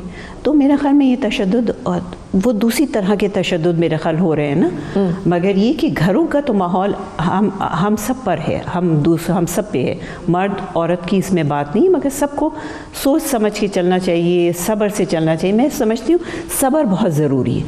अगर आप सब्र, वही चीज़ मैं जब अपनी सबसे ये बात कहती हूँ कि एक आदमी को अगर मूड ऑफ हो, ख़राब हो, तो आप उस वक्त सब्र कर लो, और दूसरे वक्त वही बात आप अगर अच्छी तरह कहोगे तो वो चीज़ समझ में आ जाएगी। अगर वो उसी वक्त होता है कि एक आदमी किसी वजह से बात समझ नहीं आ रही या मूड ख़राब है, तो अगर आप भी उस वक्त ख़राब कर लो तो वो बात वहीं ख़राब हो जाती है। तो मैं सबको यही कहूँगी, जब एक का मर्द हो या औरत, मैं इसकी बिल्कुल वो नहीं हूँ कि मर्द औरत को दब के रहना चाहिए, सबके राइट्स एक तरह के होते हैं, सब इंसान हैं। और ये ज़रूरी है कि अगर मर्द का एक वक्त कुछ, बहुत सारी वजूहात होती है, सिर्फ यही नहीं होती, कभी ऑफिस में काम होता है या कोई ऐसी चीज़ हो जाती है, तो आप थोड़ा सा सब्र से रहो और तो हर चीज़ सही रहेगी। बिल्कुल सही, बिल्कुल सही। अच्छा, लव मैरिज या अरेंज मैरिज, आपके ख्याल में हमारे माशरे के लिहाज से क्या बेहतर है नौजवानों को, या जिन लोगों की शादियाँ, क्या तजवीज़? इस्लाम में तो ये है कि अरेंज मैरिज या लव मैरिज, मगर इस्लाम में तो ये भी है कि अगर मिला हो तो औरत मर्द को ये पहले से एक तरीके से मिलना चाहिए कि रह भी सकते हैं या नहीं रह सकते। इसमें कोई मुज़ायक़ा नहीं है कि आप एक तरीका, हाँ, एक रहने वाला बात होती है, तो उस तरह अगर हो शादी तो कोई हर्ज नहीं। आपने बच्चों की शादियां भी की माशाल्लाह, उसमें आपने अपनी ज़्यादा वो रखा कि आप पसंद नापसंद या बच्चों की पसंद? नहीं, देखिए मैं उसी लिए आपको बताना ये चाह रही हूँ कि हमारे यहाँ माशाल्लाह चारों बच्चों की अरेंज मैरिज है। अरेंज मैरिज है, मगर हमने कभी किसी को फोर्स नहीं किया। हमने उनको चॉइस दी कि ये तुम्हारा प्रपोज़ल है, अब आप मिल के देखो कि आप गुजार कर सकती हो, रह सकती हो या नहीं। चारों बच्चों के साथ ये किया। चारों के साथ हमने किसी को फोर्स नहीं किया। बेटे को भी हमने 3-4 अच्छी फैमिली, पढ़ी लिखी फैमिलीज़, एजुकेटेड फैमिली, सबको उनको दिखाया कि अब तुम पसंद करो, अगर तुम्हें पसंद आए, तुम समझते हो कि तुम ज़िंदगी गुजार सकते हो, ज़रूर। और बेटियों के साथ भी यही किया। बेटियों को प्रपोज़ल आए, उनको मिलाया कि हमने देखा है अच्छी फैमिली है, पढ़े लिखे लड़के अच्छी फैमिली के, आप मिलो, अगर आप समझती हो कि ये आपके साथ गुजारा हो जाएगा तो ज़रूर। तो ये हमारा रहा। बिल्कुल बेगम साहबा, सास बहू के इख्तलाफात भी हमारे माशरे की एक बड़ी जूसी स्टोरी है, हमारे अक्सर ड्रामों का मौजू आते हैं। What is your take on that? How to have a healthy सास बहू रिश्ता? सास को रोल बहुत अच्छा होना चाहिए, क्योंकि मेरी जब बेटे की शादी हुई तो मैं ये समझती थी कि मैं जिस एज में शादी हुई थी तो बहुत इमेच्योर थी। जो अब मेरी मेच्योरिटी, तो आपको ये सास को ये ख्याल करना चाहिए कि देखिए वो एज में हर की इमेच्योरिटी होती, तो आप अगर मेच्योरिटी से और सब्र से काम करोगे तो हर हालात ठीक रहेंगे। तो इस तरह अगर चलें तो इंशाल्लाह कभी नहीं। अल्लाह का लाख लाख शुक्र है कि मेरे यहाँ बहुत अच्छा माहौल है। माशाल्लाह, अल्लाह ताला इसी तरह से रखे। जैसे मैंने शुरू यहाँ से किया है कि you are inspirational in every way, as mother, as wife, as a lady who is performing her roles and duties. जहाँ पे बात होती है चैरिटी के भी, पिछले दिनों कावन गया पाकिस्तान से, तो आप वहाँ भी मौजूद थी। जी नहीं, उसको तो देखने में बहुत साल पहले, 6 महीने पहले भी गई थी, 8 महीने पहले भी, कि यही मुझे ख्याल, मैं कोई ऐसा फोकस नहीं होता, मैं तो एक ज़िंदगी दुनिया की गुजार रही हूँ और देख के ही अफसोस होता है, चाहे जानवर हो चाहे इंसान हो, हर का हमें ख्याल करना चाहिए। और जैसे मैं प्रेसिडेंट साहब से कह रही थी कि आप अगर इस हैसियत पे बैठे तो अल्लाह ताला हमसे पूछेगा कि भाई आपने क्या किया। तो चाहे जानवर हो, चाहे इंसान हो, चाहे परिंदे हों, तो हर का ख्याल रखना चाहिए। ये तो इंसानी दर्द होना चाहिए हर चीज़ के लिए। अगर इंसान दर्द आपके होगा तो आप हर चीज़ का ख्याल रखोगे। बिल्कुल। तो मैं तो मुझे कोई तकलीफ़ की चीज़ होती है, मैं हर कुछ उस तकलीफ़ को करने के लिए तैयार हूँ, कि चाहे एजुकेशन हो, चाहे बच्चों का कोई प्रॉब्लम हो, तो अल्लाह ताला हिम्मत दे और करने की तौफीक दे कि जहाँ तक कर सकें, जो कोशिश हो सके इंशाल्लाह करेंगे, बेहतरी के लिए, अपने मुल्क के लिए इंशाल्लाह। Thank you very much for your time, और आपने हमसे बातचीत की उसके लिए बहुत शुक्रिया। बहुत शुक्रिया जी। तो बड़ी जामे गुफ्तगू थी फरा, मैं तो बहुत एंजॉय कर रहा था, आपने भी बहुत एंजॉय किया। एक औरत होने के नाते हमारे पाकिस्तान में बहुत ज़रूरत है कि ख़वातीन के लिए एक अच्छी रोल मॉडलिंग, ताकि ख़वातीन को ये लीड मिल सके कि कैसे उन्होंने अपनी ज़िंदगी में मुख्तलिफ ज़िम्मेदारियाँ जो है निभानी। तो आपने ये इंटरव्यू देखा, बहुत ही मुझे मज़ा आया। फरा ने बहुत अच्छा इंटरव्यू किया, बड़े अच्छे सवाल थे, और मैं कोई ऐसा सवाल मेरे ज़हन में नहीं आ रहा था कि काश फरा आप ये भी पूछ लेती। आपने सारा कुछ पूछ लिया और बड़े वेरी जेनरस। इससे पता है मैं इतनी जेनरस, आप जब इतने जेनरस होते हैं ना तो मेरी शर्मिंदगी होती है, क्या मैं भूल गई थी?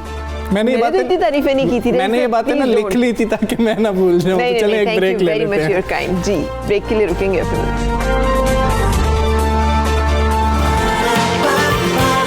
सुबह सवेरे पाकिस्तान, सुबह सवेरे पाकिस्तान। Welcome back. सुबह सवेरे पाकिस्तान में आपको मिलवाएंगे पाकिस्तान के उन खूबसूरत लोगों से जो हमारी पहचान है, हमारी शनाख्त है। उनकी तरफ देखें तो दिल बाग बाग हो जाता है। बिल्कुल ऐसे ही है। और कराची से ताल्लुक़ रखने वाले ये 3D आर्टिस्ट हैं उबैदुर रहमान, जिन्होंने अपने घर की छत पर मशहूर कुन तस्वीर बनाकर सबको हैरत में मुब्तला कर दिया। हाँ, ये इससे कि ये जो आर्ट फॉर्म है ना, ये बहुत कम है पाकिस्तान में। दुनिया में बहुत ज़्यादा है, लेकिन हमारे यहाँ एक जैसे ट्रेडिशनल पेंटिंग के ऊपर ज़्यादा लकीर के फ़कीर के जो चल रहा है, सब कुछ उसी तरह से करते हैं। लेकिन एक नई चीज़ को लेकर आना, उसमें काम करना, उसके लिए हिम्मत भी चाहिए होती है, हौसला भी चाहिए होता है, और बहुत सा टैलेंट भी चाहिए होता है, जो कि उबैदुर रहमान ने साबित किया। सो उनसे हम आपको मिलवाएंगे और बातचीत करेंगे। उबैदुर रहमान, अस्सलाम अलैकुम। कैसे हैं आप? आपने तो कमाल ही कर दिया। कभी छत पे घोड़े दौड़ते नज़र आते हैं, कभी वहाँ पर बहुत सारी ऐसी चीज़ें जिनका मेक बिलीव बहुत अच्छा है। ये 3D आर्ट आपने कहाँ से सीखा और कैसे ख्याल आया कि आप इसको कर सकते हैं? जी वालेकुम अस्सलाम। बिल्कुल ठीक, अल्लाह का शुक्र। बेसिकली ये मैंने तकरीबन 2014 के मिड में स्टार्ट किया था। ये टोटली एक्सीडेंटल था मेरे लिए, क्योंकि मैंने यूनिवर्सिटी से एक ब्रेक लिया था। उस दौरान मैंने दीवारों पे स्केचिंग वगैरह या पेंटिंग वगैरह स्टार्ट की थी। तो उसमें फिर ये हुआ कि एक टाइम के बाद दीवारें ख़त्म हो गई, तो फिर मुझे कुछ इंटरवेंशन करना थी कि कुछ नया हो ताकि मैं वो कंटिन्यू रख सकूँ। तो फिर इस दौरान मैंने एक देखा कि एक बंदे को कि वो पेपर पे 3D आर्ट बना रहा था यूट्यूब पे, उसकी वीडियो मैंने फॉलो करी और जब बाद में तस्वीर की तो वो 3D लग रही थी। तो फिर इस तरह से मेरी शुरुआत हुई, वो मैंने तस्वीर इंटरनेट पे अपलोड कर दी, उसका फीडबैक पॉजिटिव आया। फिर मुझे हुआ कि सही तरीके से सीखना चाहिए ये आर्ट फॉर्म को कि किस तरह से होती है। फिर पाकिस्तान में मैंने ढूंढा कि कोई शायद सिखा दे, लेकिन पाकिस्तान में मुझे कोई नहीं मिला। तो फिर मैं अपने तौर पर एक्सपेरिमेंट करता रहा और फिर एक अमेरिकन आर्टिस्ट हैं ट्रेसी लीस्टम, उन्होंने मुझे हेल्प किया, उन्होंने टिप्स दी, एडवाइसेस, उनकी एडवाइस फॉलो करके फिर मैं आहिस्ता आहिस्ता इम्प्रूव करता और फिर बस काम एक्सटेंड होता गया मेरा। बिल्कुल ठीक है उबैद, आम तस्वीर में और 3D तस्वीर में क्या फ़र्क है, बुनियादी फ़र्क आप क्या देखते हैं? क्या एंगल्स को मैनेज करना इसमें ज़्यादा मुश्किल होता है और क्या सिर्फ एंगल्स ही हैं कि उन पे काम करके 3D तस्वीर बनाई जा सकती है? जी बेसिकली देखिए 3D आर्ट वर्क जो होता है या 3D जो तस्वीरें आप देख रहे हैं ये एक्चुअली होती तो 2 डिमेंशनल ही हैं।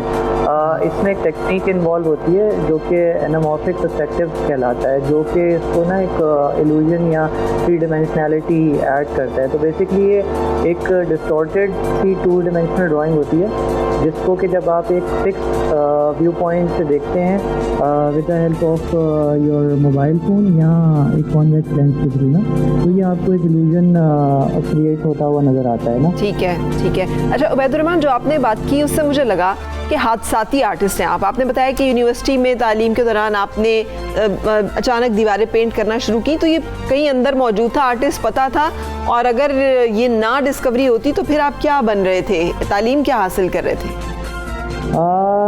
मैं वैसे तो आर्किटेक्चर पढ़ रहा था उस दौरान। अच्छा। तो क्योंकि वो आर्ट से ही रेलेवेंट है आर्किटेक्चर, तो आर्ट स्कूल में ही था मैं, तो देखता था लोगों को आर्ट करते हुए, खुद भी कुछ किए थे आर्ट वर्क। तो जिस तरह बचपन से ही मुझे आर्ट और पेंटिंग वगैरह का शौक था, लेकिन कुछ फिर जब स्कूल लाइफ ख़त्म हुई तो उसके बाद वो फिर शौक थोड़ा ख़त्म हो गया और थोड़ा प्रैक्टिकल चीज़ों की तरफ ज़्यादा रुझान हो गया। तो उस दौरान फिर आर्ट निगलेक्ट हुआ, लेकिन फिर वो अगेन फिर टाइम मेरे पास था तो फिर एक्सपेरिमेंटेशन के थ्रू मतलब मैं अभी आर्ट परसू कर रहा हूँ, आर्ट एज अ करियर परसू कर रहा हूँ। कैसा मुस्तकबिल है पाकिस्तान में इसका, और जो लोग सीखना चाहते हैं अब उनको आप तो सिखाएंगे ना? और अब वो जो कहते हैं लोग अक्सर बच्चों को इसलिए नहीं आने देते इन शोबों की तरफ कि इसमें पैसे नहीं कमाए जाते, इसमें नाम नहीं बनता, इसमें करियर नहीं बनता, क्या करोगे तुम, सारी ज़िंदगी ख्वार होते रहोगे। तो आपको भी इस तरह के मामलात का सामना करना पड़ा? देखिए पाकिस्तान में तो अभी ये आर्ट फॉर्म रिलेटिवली ना काफ़ी नया है, क्योंकि मुझे तकरीबन 5-6 साल हो गए मुझे करते हुए, मेरे अलावा एक और आर्टिस्ट हैं सियालकोट में, वो शायद कर रहे हैं, और इसके अलावा जो है ना कोई और इस तरह कर नहीं रहा। एक तो इसमें ये आर्ट वर्क थोड़े होते मुश्किल हैं, इसमें काफ़ी फिज़िकल इन्वॉल्वमेंट होती है, तो जो नॉर्मल पेंटिंग होती है स्टूडियो में जिस तरह करते हैं, तो इसमें आपको फिज़िकल इन्वॉल्वमेंट में जाके पेंटिंग करना होती है, तो वो एक टायरिंग प्रोसेस होता है। और फिर क्योंकि इसमें एंगल्स मैनेज करना होते हैं, जैसे पहले बात हुई थी कि इसमें एंगल्स मुख्तलिफ होते हैं, वो अलग जब आप उसे पेंट कर होते हैं कुछ और नज़र आता है आर्ट वर्क, और जब आप उसे एक्चुअल जगह से देखते हैं तो वो कुछ और नज़र आता है, तो वो सब मैनेज करना थोड़ा मुश्किल है। तो इससे अभी कुछ लोग इसमें कम हैं, लेकिन जिस तरह मैंने लास्ट ईयर एक यूनिवर्सिटी में कराची में इधर कुछ स्टूडेंट्स को सिखाया था, तो उन्होंने काफ़ी अच्छे रिजल्ट्स प्रोड्यूस किए थे। तो इसी तरह अभी काफ़ी सारी यूनिवर्सिटीज़ और जो आर्ट रिलेटेड एक्टिविटीज़ हैं उसमें हम आहिस्ता आहिस्ता इसको इंट्रोड्यूस कर रहे हैं और फिर इसको देखते हैं कि आगे किस तरह जा रहा है। बिल्कुल ठीक है।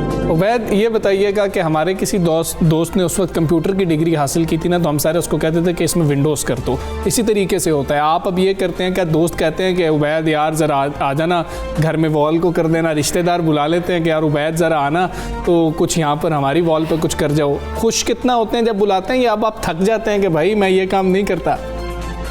नहीं, अब वो काफ़ी टाइम से जो है ना मैं सिर्फ जो है वो कमीशन आर्ट वर्क ही कर रहा हूँ, तो और इसके क्योंकि वो टाइम भी मेरे पास कम होता है उस तरह से रिक्वेस्ट पे काम करने का। लेकिन ये है कि मेरे साथ इतना कुछ हुआ नहीं इस तरह से ना कि लोगों ने इतनी फरमाइश की हो कि आर्ट वर्क हमें बनाओ। हाँ, ऑब्वियसली वो आते रहते हैं कि हमें पेंटिंग दे दें बना के, लेकिन वो उस तरह से नहीं होता कि कोई बहुत ज़्यादा पीछे कोई हो जाए। लेकिन यह है कि आता रहता है और वो अच्छा भी लगता है कि लोग पूछते हैं, रिस्पेक्ट करते हैं, इज़्ज़त देते हैं। बिल्कुल ठीक है उबैद, बहुत शुक्रिया आपका, बहुत अच्छा और मुनफरिद काम आप कर रहे हैं। जिस तरह आपने खुद भी बताया कि पाकिस्तान आपको कोई ऐसा बंदा ही नहीं था जो कुछ सिखा सकता। फिर मैंने एक देखा था, एक टनल बनी हुई थी एक दीवार के ऊपर, उसके अंदर 2 गाड़ियां लगी हुई थी और वो 3D आर्ट ही था। लोगों को देख के लग रहा था कि ये टनल बनी हुई है, वो पेंटिंग थी। अच्छा, लेकिन वो जैसे कहते हैं top order is always empty.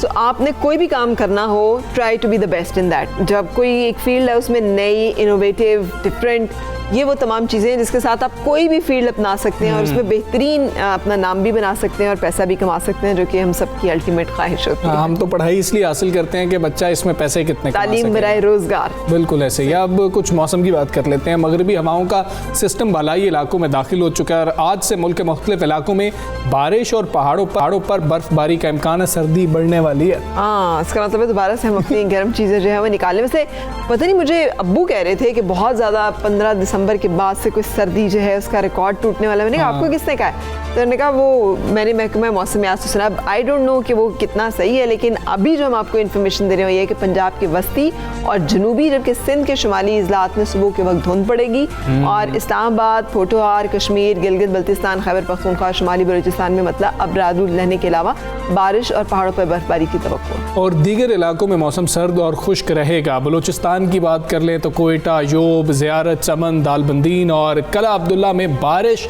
और पहाड़ों पर बर्फबारी की तवक्को की जा रही है।